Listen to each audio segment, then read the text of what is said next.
We're still talking about New Year's resolutions on 12/12 because things have to be planned. You don't wake up with a hangover on January 1 going, oh my gosh, I gotta lose weight. Is that a resolution? Or, oh my gosh, I better stop drinking. You have to plan ahead and say, okay, here's number one plan.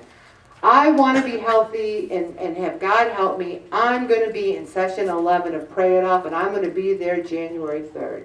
I'm going to make a 6-month commitment, come H or HW. I'm going to be there on Thursday, and if not, I'm going to call Ellen with such a good reason. She's going to go, man, that's a good reason. Thank you for sharing that with me. I understand. It takes hard work, commitment, and sacrifice.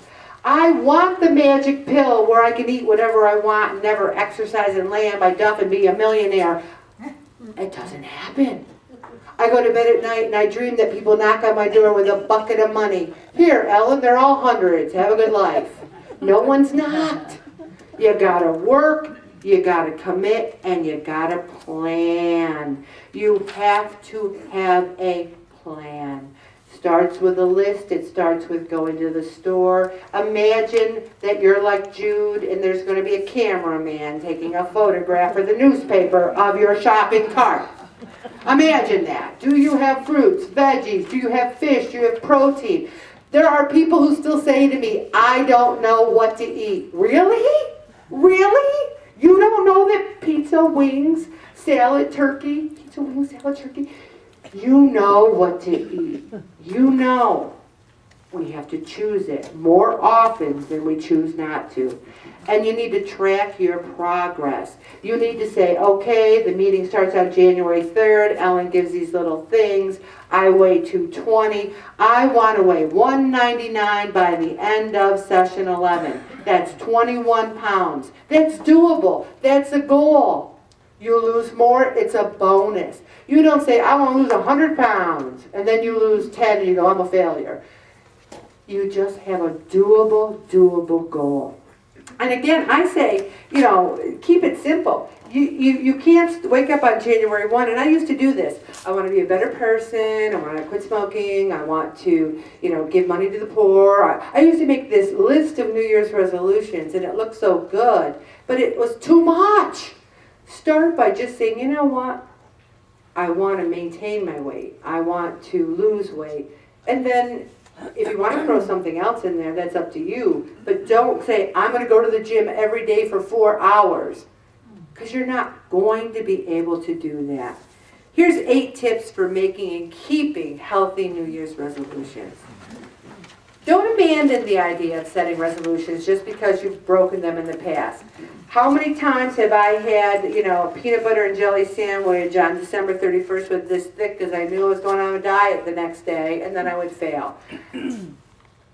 I didn't always fail because in January of 2008, I started this group, and it's 5 years. Wrap your head around that. 5 years later, we're still here. We're still doing this.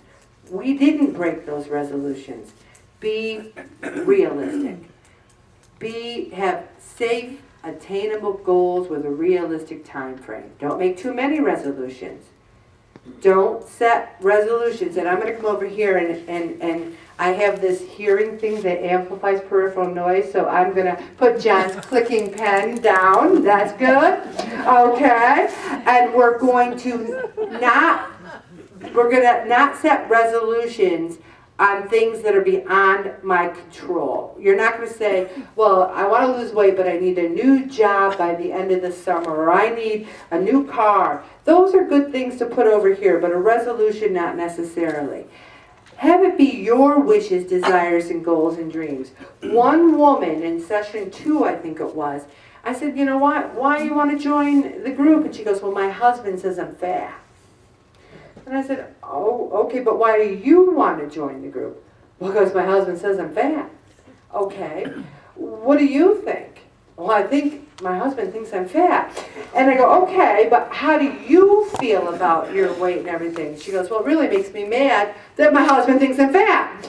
And this is on the phone. And I go, well, how much weight do you have to lose? She had quite a bit to lose. And I go, well, What motivation do you have? She could not stop saying, my husband thinks I'm fat. And then we started talking, about personal value. And I said, let's pretend that you weren't married tomorrow. Let's pretend that your husband was over here. What about you? What do you want? And you know what she said? I don't even know what I want. I don't know. She didn't join the group.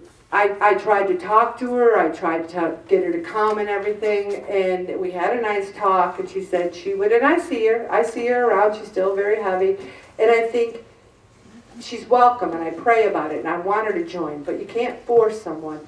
You have to lose weight. I never said I got to lose weight because my husband thinks I'm fat. If he did, he never told me.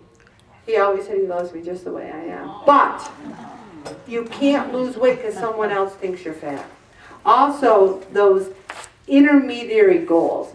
Let's say you have 3 parties next week, and you say to yourself, okay, I got a party on Friday and Saturday. I'm not worried about those because I have a few days before Thursday, but I have a party on Wednesday, and I got to weigh in Thursday. Then you have something extra Friday and Saturday, and Wednesday you're so good that you come in here and you feel like you're in control. You don't have to have a party is not licensed. There isn't something you sign when you go in. You're at a party now, you have to eat too much and drink too much. It's just the way it is.